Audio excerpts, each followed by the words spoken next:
temps. Et juste installé dans la posture, la colonne vertébrale droite, le cou, la tête dans le prolongement. Comme si le haut du crâne poussait le ciel du haut du sommet.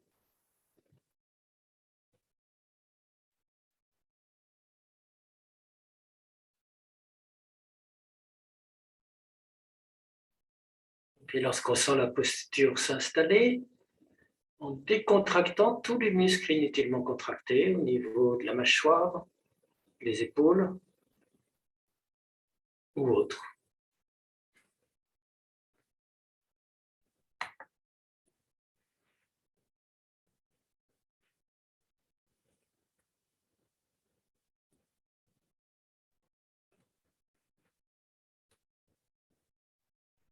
Lorsqu'on est ainsi recentré dans son corps, dans sa posture, ici et maintenant,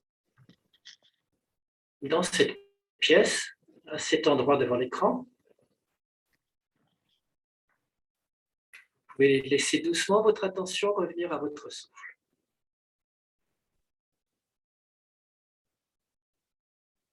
Retrouvez ce contact intime, intuitif, immédiat avec son souffle, sans l'observer de l'extérieur. Se sentir inspiré dans l'inspiration. Où est-ce que ça se passe dans le corps? Et se sentir expiré dans l'expiration. Où est-ce qu'on sent le souffle qui ressort?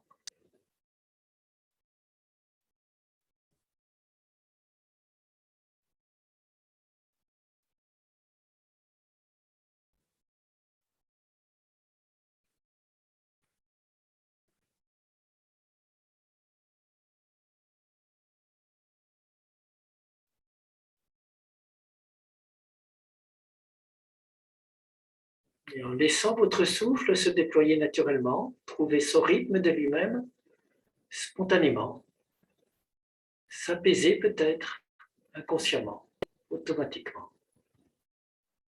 Tant qu'on ne fait pas attention, tant qu'on ne cherche pas à le maîtriser, à le contrôler.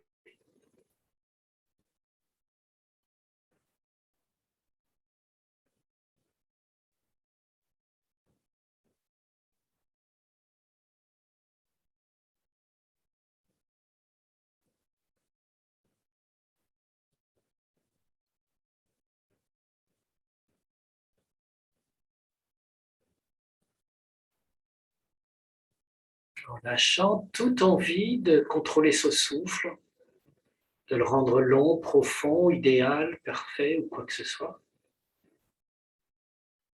En lâchant prise sur toute volonté d'intervention sur son souffle. Votre souffle sait très bien respirer tout seul, il fait ça tout le temps, vous pouvez lui faire confiance, lâcher prise. Juste décider d'accompagner avec une curiosité bienveillante chaque inspiration, plus courte, plus longue que la précédente, que la suivante. Chaque expiration tout aussi unique, jamais la même.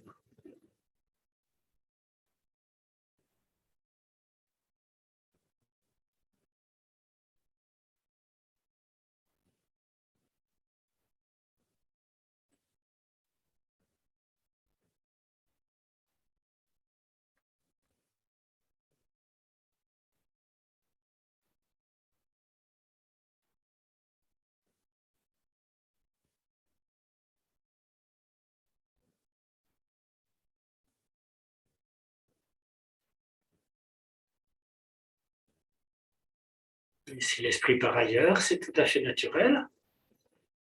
On se félicite de s'en apercevoir. On profite de ce petit miracle de la pleine conscience, d'être juste présent à ce moment-là, d'avoir une prise de conscience et on revient avec douceur, bienveillance à son souffle.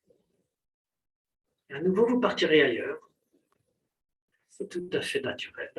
Et vous revenez encore et encore chez vous, dans votre souffle.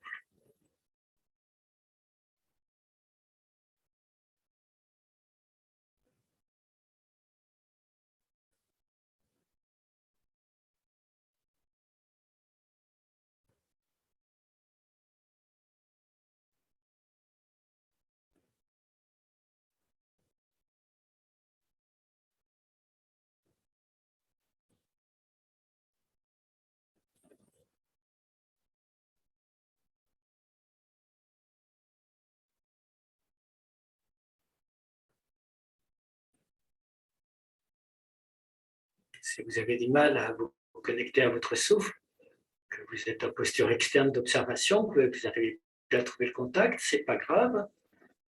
Vous oubliez la consigne, vous faites attention juste aux sensations dans le corps.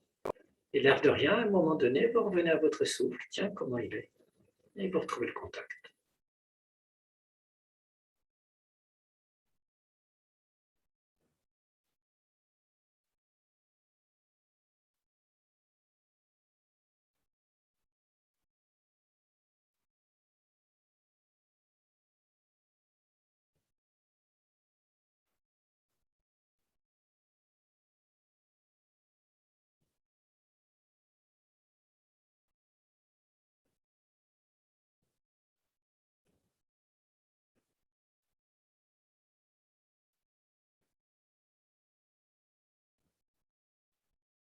Faites attention au souffle. Vous pouvez, si vous le souhaitez, être plus particulièrement attentive à la manière dont, à l'inspiration, l'air qui vient de l'extérieur pénètre à l'intérieur du nez, de notre corps. L'air qu'on accueille comme une offrande qui permet de vivre, un don. Et à l'expiration, l'air qu'on rend, qu'on peut laisser repartir.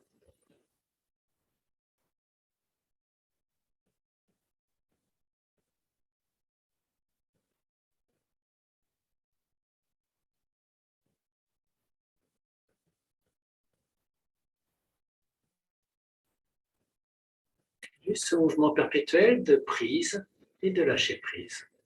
La prise de l'air, de l'oxygène, qui vient de l'extérieur, pénètre en nous, oxygène tout le corps, et qu'on laisse repartir sans se crisper à l'expiration.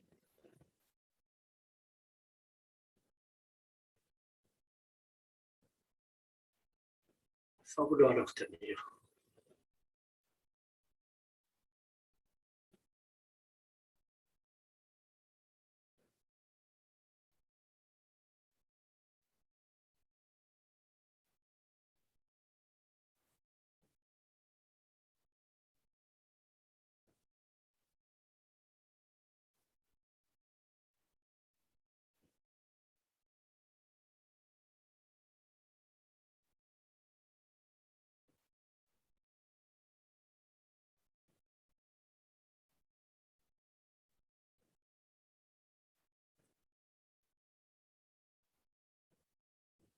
Comme si on était juste un lieu de passage pour le souffle, comme si on était une porte battante pour le souffle qui pénètre et ressort à chaque respiration.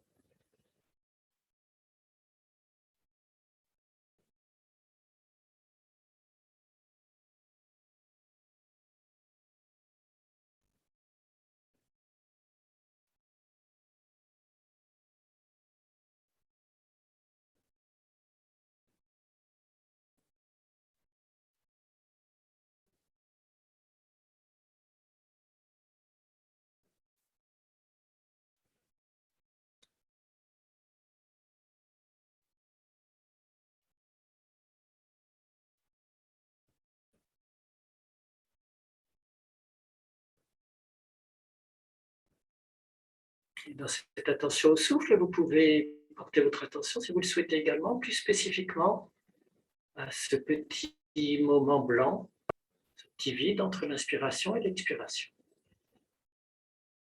Ni de l'inspire, ni de l'expire.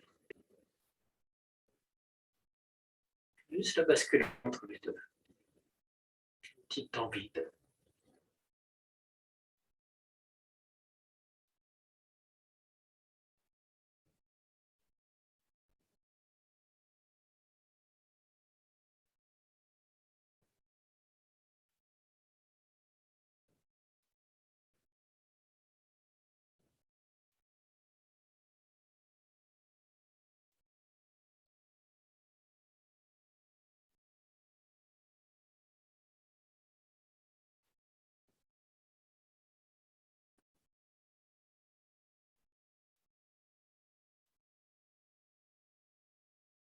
Demeurez quelques instants à chaque respiration entre chaque respiration dans ce temps blanc.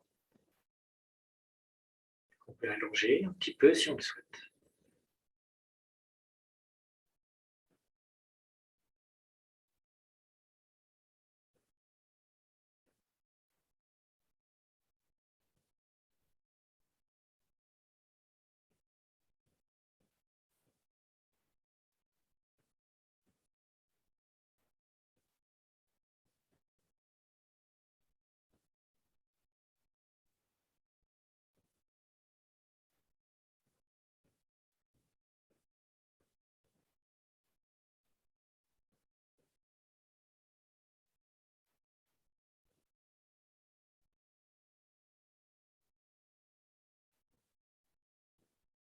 Dans ce petit temps vide entre l'inspiration et l'expiration, vous pouvez peut-être expérimenter, si vous le souhaitez, comment avec une légère rétention du souffle, à ce moment-là, vu que le cerveau n'est plus oxygéné, il n'y a pas de pensée.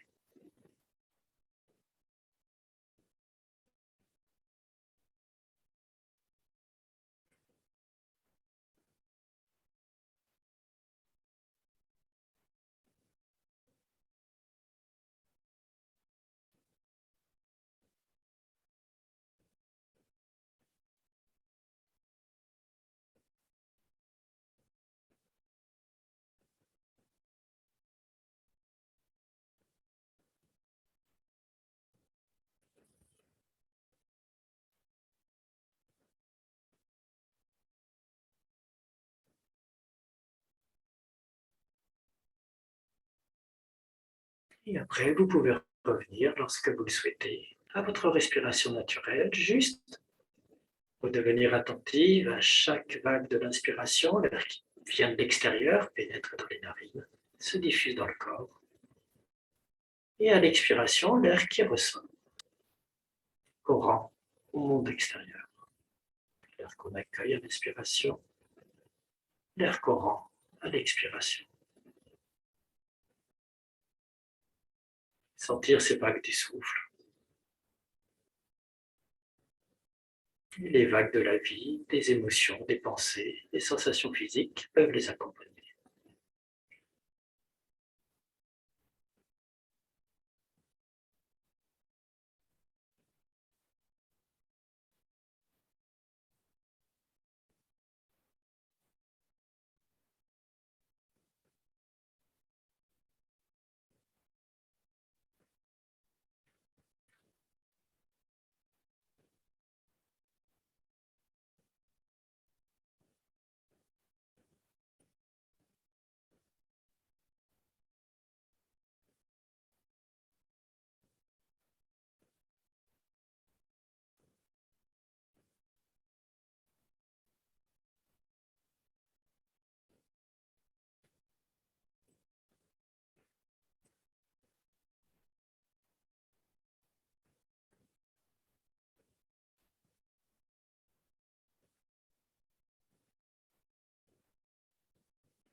Alors, on peut bouger lentement, ouvrir les yeux, s'étendre et se relever ensuite en posture de la montagne pour une toute petite marche.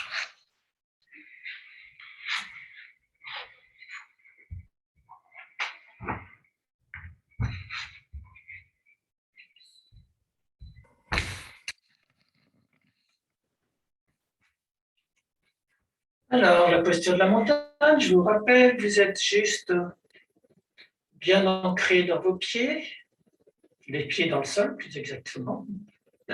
Sentons bien le contact avec le sol. Les genoux légèrement déverrouillés. comme si vous étiez une montagne ou un arbre. Pendant plusieurs respirations, juste sentir les respirations dans le corps, comment à l'inspiration, on peut sentir une tension du corps, des épaules, du crâne qui remonte vers le ciel. Et à l'expiration, comment on peut laisser le corps s'abandonner, revenir avec la pesanteur vers la terre, tout le poids dans les pieds. L'inspiration, sentir l'air qui nous mettre en nous, nous faire relever vers le ciel. À l'expiration, les épaules, tout le corps qui cède à la pesanteur, s'abandonne.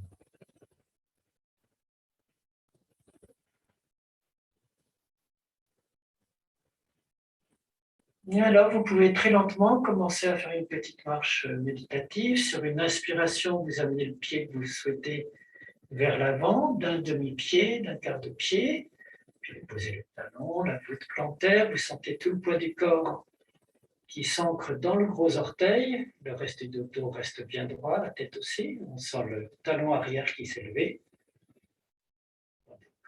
À l'expiration, tout le poids du corps se mettait sur la jambe avant. Inspiration suivante, on amène la jambe arrière vers l'avant.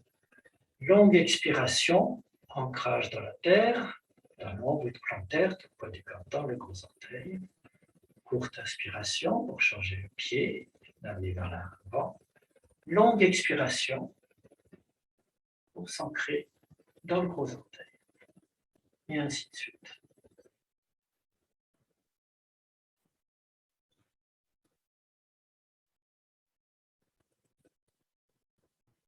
Une marche très lente qui n'est ni un mouvement, ni du repos.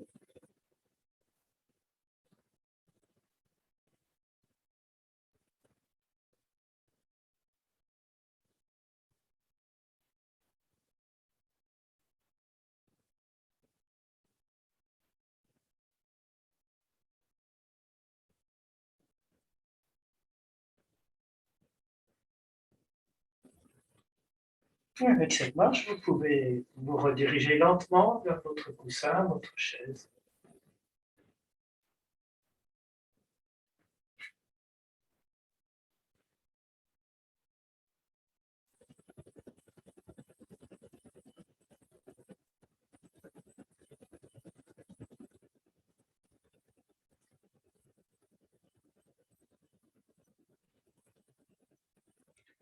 Peut-être un temps blanc comme le moment blanc entre l'inspiration et l'expiration. Ça n'appartient pas à la marche, ça n'appartient pas à l'immobilité. Et vous pouvez reprendre assise quand vous le souhaitez.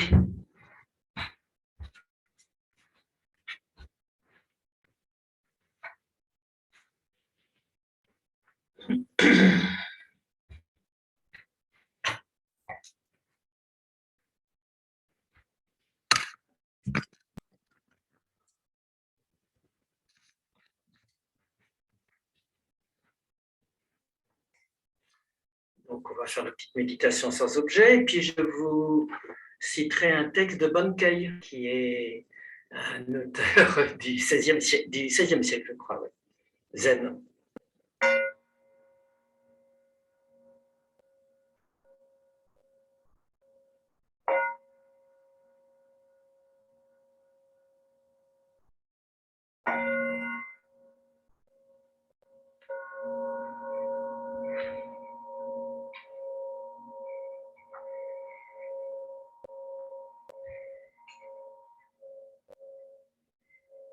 On va commencer cette méditation par les 5 oublis du Zen taïwanais. Vous vous installez tout d'abord dans votre posture par vous-même. Laissant votre corps se mouler dans la posture. S'installer, se poser confortablement.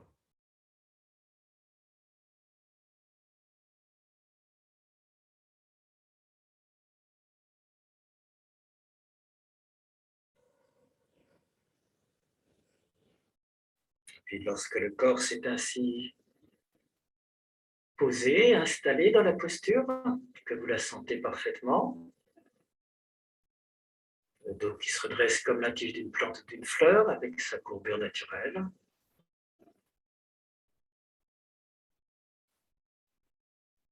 pouvez alors décider d'oublier la posture.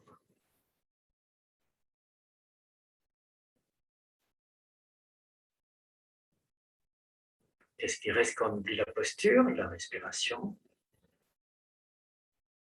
Vous pouvez revenir à votre souffle.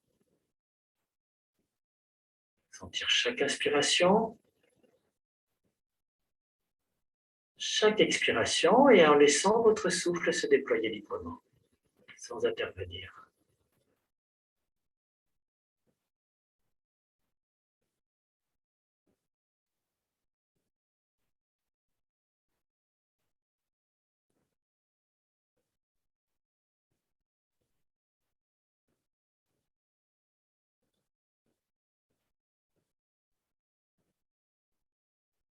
Et lorsque vous êtes assis attentif à votre souffle, vous sentez ces vagues de la respiration qui arrivent de l'extérieur et retournent à l'extérieur. Vous pouvez décider de pratiquer le deuxième oubli, d'oublier le souffle.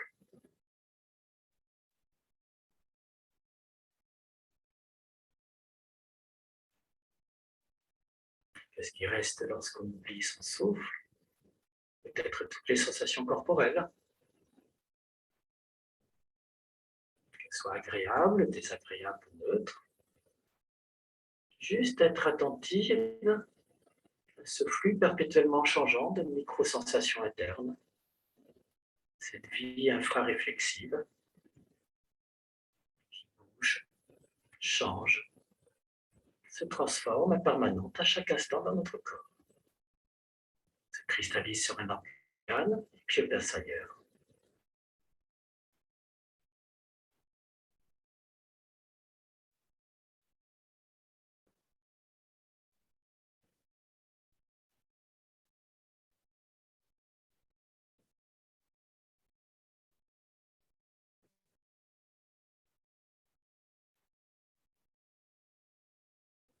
Lorsqu'on commence à suivre ce mouvement de nos sensations internes, qu'on commence à prendre l'habitude de les suivre, on peut pratiquer le troisième oubli qui consiste à oublier ses sensations corporelles à leur tour.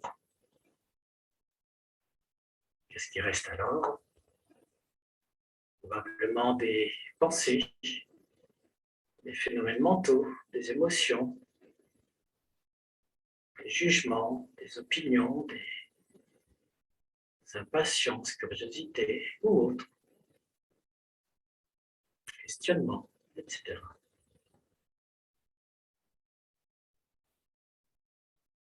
Juste regarder ce fleuve mental passer, en restant le rocher au milieu du fleuve.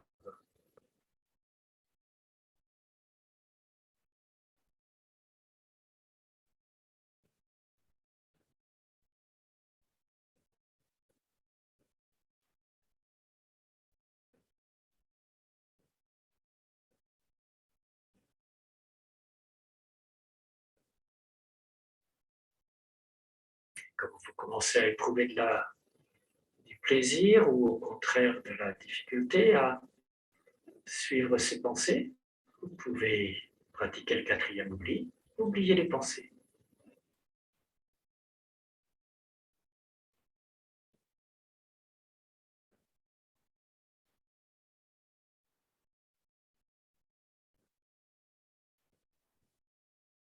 Qu'est-ce qui reste parfois?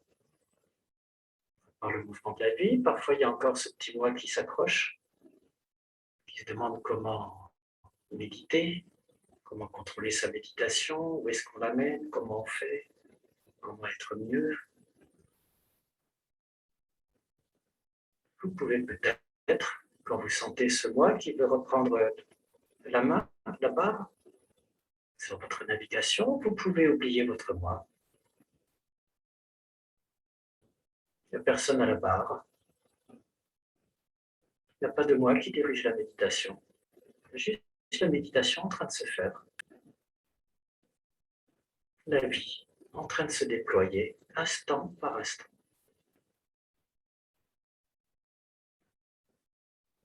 Laissez la vie être et se déployer naturellement en vous, à travers vous.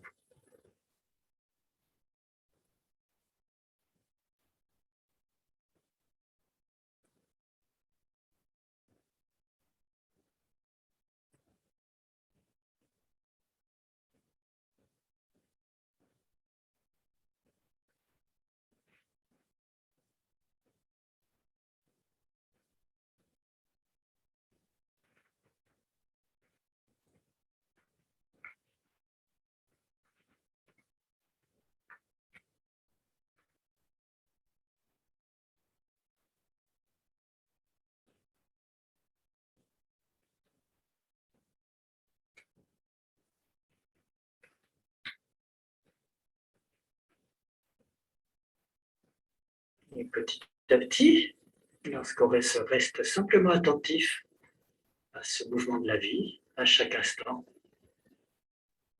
on peut peut-être descendre en dessous des phénomènes, s'intéresser moins aux phénomènes qui apparaissent à la surface de la conscience, qu'à ce simple état de vaste présence, sous-jacent, qui permet d'être présent à tout cela.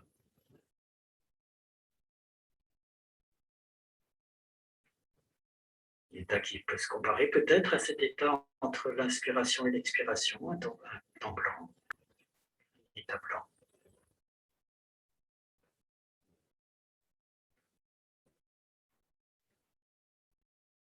Où on laisse apparaître et disparaître les pensées.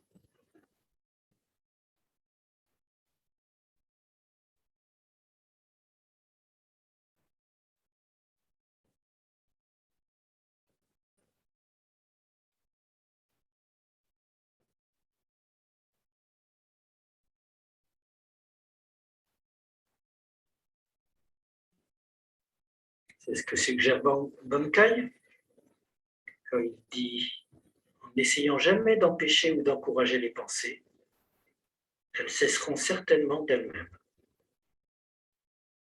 Ne hais pas l'apparition des pensées, n'aie pas le désir d'arrêter les pensées qui surgissent. Se rendre simplement compte que ton esprit d'origine, dès le début, est là, au-delà de la pensée.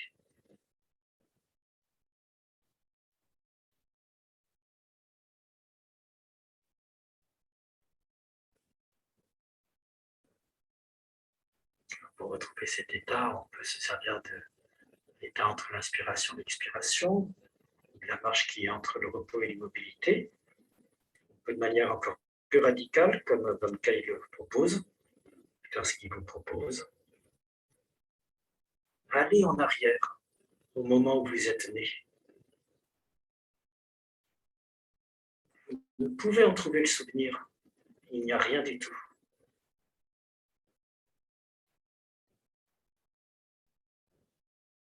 Gardez donc votre esprit tel qu'il était lorsque vous êtes entré dans le monde. Et aussitôt, vous êtes un être vivant, ce qui arrive, un tathagata, juste ce qui est comme ça.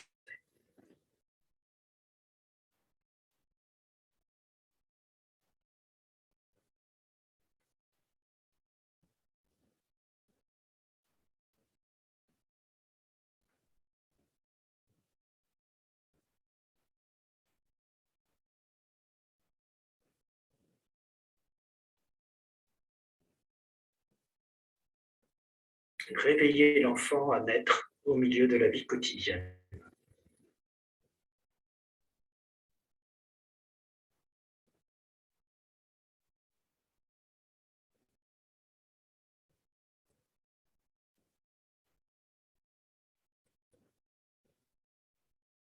Et cet état qu'on peut entreapercevoir parfois quand on médite, en dessous des phénomènes, Mankai le nomme le non-né, ce qui n'est pas né.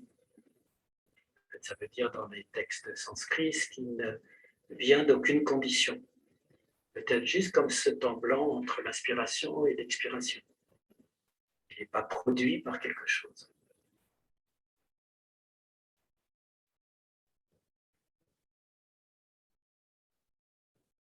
Pour Benkei, méditer, c'est juste demeurer dans cet état, dans cet espace. Quand on demeure dans le non-né, on demeure dans la source d'où viennent tous les Bouddhas, toutes les choses. Il suffit alors de rester tranquillement assis.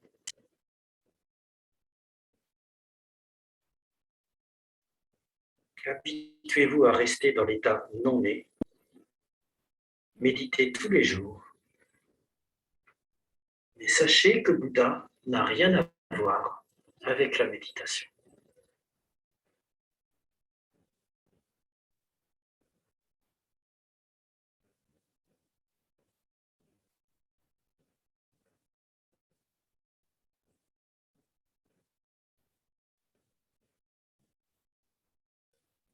Juste ici, maintenant.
Et vous pouvez, pour les dernières minutes de cette méditation, finir en vous retranchant sur cette source interne, sur cet espace vaste d'accueil, pour à nouveau contempler ce jeu du monde, ce chatoiement perpétuellement changeant de la vie. Vous pouvez aussi vous retrancher à votre cœur, c'est le même espace. Pour finir à votre manière avec une méditation de l'amour bienveillant. Vous laissez juste irradier ce que vous sentez dans votre cœur, autour de vous, dans toutes les directions, vers tous les êtres, ou vers ceux que vous choisissez.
Alors, vous pouvez doucement renaître au monde extérieur, ouvrir les 5 sens, bouger. Et puis, je vais vous en dire un petit peu plus sur ce Bankei que j'aime bien. Donc, c'était le 17e, je me suis trompé d'un siècle. Il naît dans une famille samouraï, Bankei, et confucianiste. Il renoue, alors j'aime bien parce qu'il renoue avec tous les personnages indisciplinés du Chan, tous ceux qui étaient les mauvais élèves. Il sèche l'école, il n'obéit à aucun maître. Il tente de se suicider à 12 ans parce qu'il ne trouve pas de sens à la vie, jusqu'à ce qu'il trouve finalement une phrase qui dit « La voie du grand savoir est de faire briller la grande vertu ». Il décide qu'il va passer sa vie à essayer de comprendre cette phrase de Confucius. Donc il se met en quête pour comprendre. Un maître zen lui dit qu'il aura la réponse en faisant zazen, en méditant. Et il médite sans manger, dit la légende, pendant des semaines, des mois, dans une grotte. Il se fait chasser de sa famille, il se réfugie dans une cabane, il médite des années pour comprendre la phrase, en vain. Il attrape un ulcère fessier qu'il fait souffrir pendant des années. À 26 ans, il crache du flegme noir qui roule en gouttes, dit-on, et c'est alors qu'il a son illumination. Tout réside dans le non-né dont je vous parlais. Et alors, il va parfaire son illumination dans un monastère, mais il refuse de chanter les sutras parce que les sutras sont en chinois. Ça me fait trop penser aux Français qui croient qu'il faut à tout prix chanter les sutras en japonais. Non, il est japonais, je ne vois pas pourquoi il chanterait les sutras en chinois. Voilà, donc il refuse les postes importants qu'on lui donne, bien entendu, on veut qu'il soit le maître du monastère, il refuse, et il dit « je me contenterai de cuisiner ». Et il devient un ermite, et il écrit des poèmes, voilà. Et donc ces 3-4 thèmes, c'est ça, c'est le non-né, c'est anutpada en sanskrit, ce qui ne surgit pas, ce qui ne vient pas de condition, qui est sans origine, le ni né ni mort, qu'on retrouve dans le sutra du cœur. Il ne naît ni ne meurt. À 30 ans, c'est le vide, bien entendu, sans substance, où on peut demeurer. Ce non-né, il est pour lui égal en chacun, homme ou femme, croyant ou pas. Voilà. Et il faut simplement, pour le retrouver, se défaire des illusions, des fixations de l'esprit, des croyances qu'on peut avoir, et revenir à l'état d'enfance dans le quotidien. C'est pour ça qu'il y a une petite phrase finale que je vais vous donner, qui sera la conclusion. Ne perdez pas le non-né. Tout ce qui fait le perdre, ce sont les identifications que nous nous faisons d'être homme, femme, bouddhiste, confucéen, bon, mauvais, vieux, jeune, en colère, joyeux, mortel ou immortel. Voilà. Donc, juste un petit auteur que j'aime bien. Si vous avez des commentaires, des questions? Je vais vous quitter. Je te remercie beaucoup, Christian, pour cette méditation qui a été très riche. Ah oui. Je suis désolée, Claire, je suis obligée de partir. Oui, tu l'avais dit. Hein. Coucou, je suis contente de te revoir. C'était vraiment très riche. J'aime beaucoup donc, cette méditation de l'oubli. Ah oui. Et aussi, ce qui a été très fort, c'était le temps sans respiration. Oui. Voilà, parce que là, j'ai vraiment vu, en plus, j'ai eu un espèce de flash de l'enfant dans le ventre de sa mère. Il ne respire pas, donc il est dans un état d'unité, il n'y a pas de pensée, il y a... voilà. Enfin, merci beaucoup, parce que c'était vraiment très, très riche. Merci à toi. Oui. Merci et bonne journée. À bientôt, Hélène. Bonne journée à tous les deux. Oui, bonne transition. Hein. Je t'en prie, ravi de te revoir en tout cas. Oui. À bientôt. Au revoir. Alors, bon, oui, moi aussi, j'ai bien apprécié. Ah oui. Le temps mort, là, c'est un peu ce qu'on fait en cohérence cardiaque. Moi, je fais, ah ouais? Oui, tu vois, je le fais aussi. D'accord. Retenir son souffle un peu. Oui, de faire une petite rétention du souffle. Voilà, rétention d'air, parce qu'en sophro, on le fait, la rétention très fréquemment. Et donc, j'aime bien ça. Et puis, bon, le premier texte, alors vraiment super. Le deuxième aussi, mais je me suis dit, on vit ça tous les jours, en fait. Ben oui, c'est pour ça qu'il dit… On se réveille, voilà, on sort du ventre de notre mère le matin, voilà, nouveau jour. Exactement. Voilà, après la nuit, et puis après chaque méditation aussi, on revient, c'est le même processus. On revient, on refait le chemin, et et ainsi de suite. Et chaque jour, c'est différent. Ah, ça m'a plu aussi. Très, très, très bien. Très, très bien. Voilà, tu vas pouvoir, on va pouvoir fermer du coup voilà. Et en plus, séance, et puis tu vas renaître dans le monde quotidien autour de toi. Ah bah oui, ça. Et en plus, j'ai appliqué ce qu'on fait le jeudi, parce que ce que tu nous dis le jeudi, ça me revient, tu vois. La philosophie indienne, là, ouais. Oui, voilà. Bon. Ce que tu nous as fait, c'est ancré maintenant. Je le fais, voilà. Oui, D'ailleurs, bien tu me plus. fais penser qu'il faut que j'envoie les diapos à quelqu'un, j'ai oublié. À moi Donc, aussi. merci pour le rappel. J'ai oublié de te le demander, donc moi je les veux. Mais je crois que je vais mettre le lien à tout le monde, et puis comme ça, oui, parce que je pense que tout le monde est intéressé, voilà. entendu. Bon, bah, écoute, très bonne journée à toi. Merci beaucoup. Merci. Et à mercredi alors. Eh bien, mercredi, au revoir. Mercredi, au Bonne revoir. journée. Merci. Salut.